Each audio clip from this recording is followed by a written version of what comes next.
नमस्कार। मैं प्रद्युमन जोशीला। कल का दिन हरियाणा की राजनीति में बहुत विशेष दिन है। कल के दिन जींद के जुलाना में जननायक जनता पार्टी की रैली हो रही है और इस रैली में एक शख्स पर सबकी निगाहें रहेंगी और नाम है चौधरी रणजीत सिंह चौटाला। जी हां, जेजेपी की रैली में सबकी निगाहें रहेंगी चौधरी देवीलाल के बेटे पर। वो रैली में आए तो क्या बोलेंगे, ये बहुत मंथन करने वाला विषय है। आज के इस वीडियो में हम चर्चा करेंगे कि 7 दिसंबर को जेजेपी के लिए हमेशा शुभ रहे। जींद की धरती से एक नए संकल्प के साथ, एक नई ऊर्जा के साथ डॉक्टर अजय सिंह चौटाला, दुष्यंत चौटाला और दिग्विजय चौटाला हुंकार भरेंगे। इस वीडियो में हम आपको विस्तार से बताएंगे कि आखिर 7 दिसंबर की इस रैली पर पूरे हरियाणा प्रदेश की नजरें क्यों हैं, क्या होगा ऐसा रैली में। वीडियो को विस्तार से देखने से पहले आप सभी दर्शकों से अनुरोध है कि YouTube पर हमारे चैनल को सब्सक्राइब करें, बेल आइकन घंटी का बटन अवश्य दबाएं, वीडियो को ज्यादा से ज्यादा शेयर करें, वीडियो को हाइप जरूर करें, अपने विचार कमेंट के माध्यम से जरूर रखें। Facebook, Instagram, Twitter, x, threads पर हमें फॉलो और लाइक जरूर करें। जो दर्शक निष्पक्ष, निर्भीक और स्वतंत्र पत्रकारिता में विश्वास रखते हैं वो हमें निरंतर आर्थिक सहयोग जरूर करें। उसके लिए आप हमारे मोबाइल नंबर 94 166 74 472 94 166 74472 पर गूगल पे या फोन पे जरूर करें। अक्सर हमने देखा है और आप सबने भी देखा होगा कि राजनीतिक दल हो ज्यादातर या ज्यादातर नेता वो मंडियों के शेड के नीचे जनसभा करते हैं, अनाज मंडियों के शेड के नीचे। लेकिन जींद के जुलाना में जेजेपी खुले मैदान में रैली कर रही है। कई एकड़ में पंडाल लगा दिया गया है और यहां जेजेपी की 7 दिसंबर की रैली की तैयारियों को लेकर दिग्विजय चौटाला खुद निरीक्षण कर चुके हैं। एक एक मैनेजमेंट की बारीकियों को जानते और समझते हैं दिग्विजय चौटाला। इसमें भी कतई कोई दो राय नहीं। मैंने जो जेजेपी को पिछले 6-7 साल में जो देखा है, 9 दिसंबर 2018 को इसके निर्माण के बाद से, इसकी स्थापना के बाद से और उस स्थापना के कार्यक्रम में भी दिग्विजय चौटाला और उनके साथी मैनेजमेंट के खिलाड़ी हैं, इसमें कतई कोई दो राय नहीं। बड़ी जबरदस्त लोगों के लिए बैठने की व्यवस्था करते हैं, हर रैली में होता है और हर बार कुछ ऐसा करके दिखाते हैं जो दूसरी राजनीतिक दलों से कहीं ना कहीं अलग हो। 7 दिसंबर की रैली में डॉक्टर अजय सिंह चौटाला पार्टी के राष्ट्रीय अध्यक्ष हैं, दुष्यंत चौटाला हों, दिग्विजय चौटाला हों, प्रदेश अध्यक्ष ब्रिज शर्मा हो, ये तमाम नेता तो रहेंगे।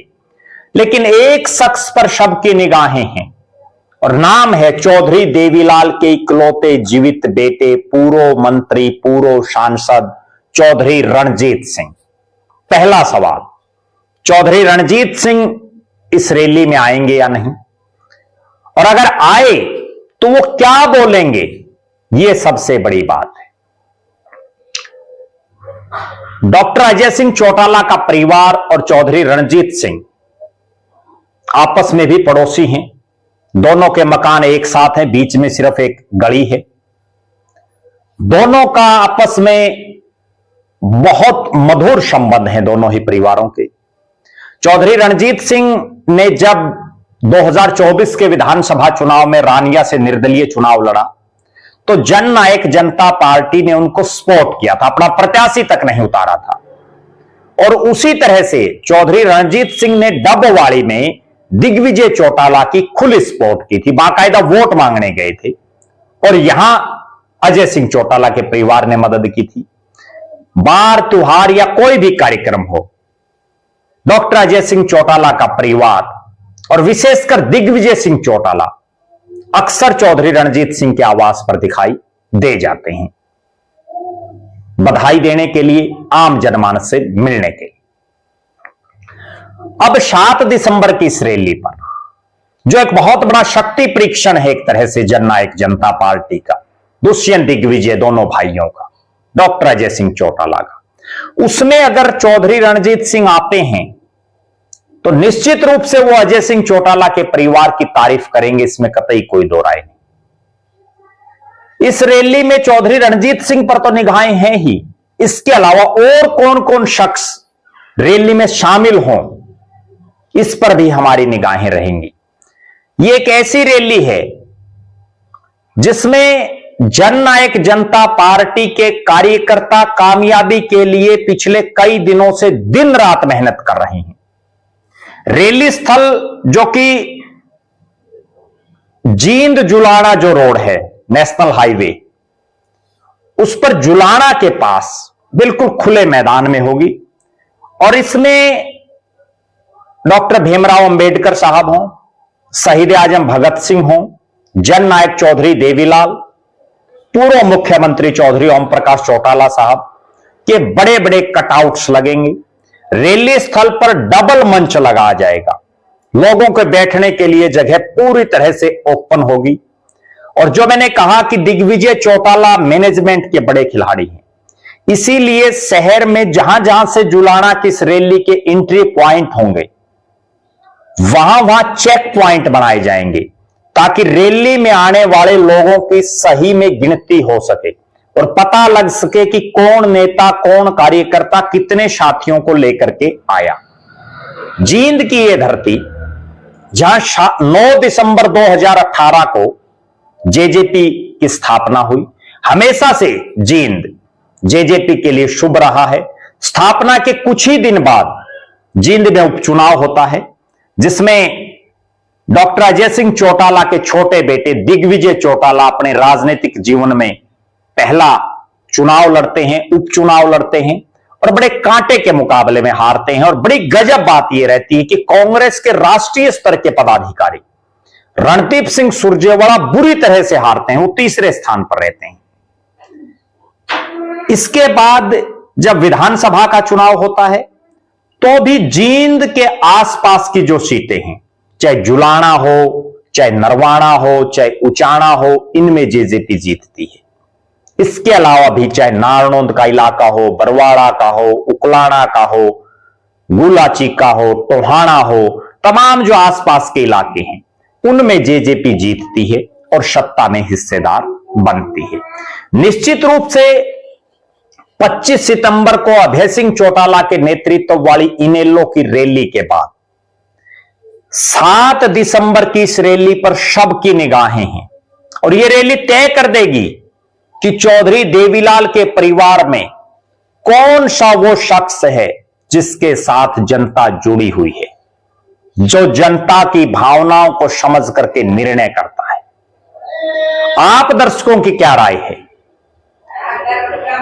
कि इस रैली में कौन कौन बड़े चेहरे शामिल हो सकते हैं? आप अपनी राय जरूर रखें। आप ये भी कमेंट करें कि आपके इलाके से इस रैली में कितने लोग शामिल होने की संभावना है और जेजेपी, डॉक्टर अजय सिंह चौटाला, दुष्यंत चौटाला और दिग्विजय चौटाला का राजनीतिक भविष्य आप क्या मानते हैं? इस पर भी अपनी बेबाक राय जरूर रखें। और आप यह भी कमेंट करें कि खुले मैदान में जिस तरह से जेजेपी ने हिम्मत दिखाई है रैली करने की, उसको आप किस नजरिए से देखते हैं? रैली में कितनी भीड़ आने की संभावना है? आप अपनी राय जरूर रखें। आप लगातार हमारे साथ बने रहें। हमारे फेसबुक पेज को लाइक और फॉलो करें, YouTube पर चैनल को सब्सक्राइब करें, बेल आइकन घंटी का बटन अवश्य दबाएं, वीडियो को ज्यादा से ज्यादा शेयर करें, वीडियो को हाइप जरूर करें, अपने विचार कमेंट के माध्यम से जरूर रखें। जो दर्शक आर्थिक रूप से सक्षम हैं वो हमें निरंतर आर्थिक सहयोग जरूर करें। बहुत बहुत धन्यवाद।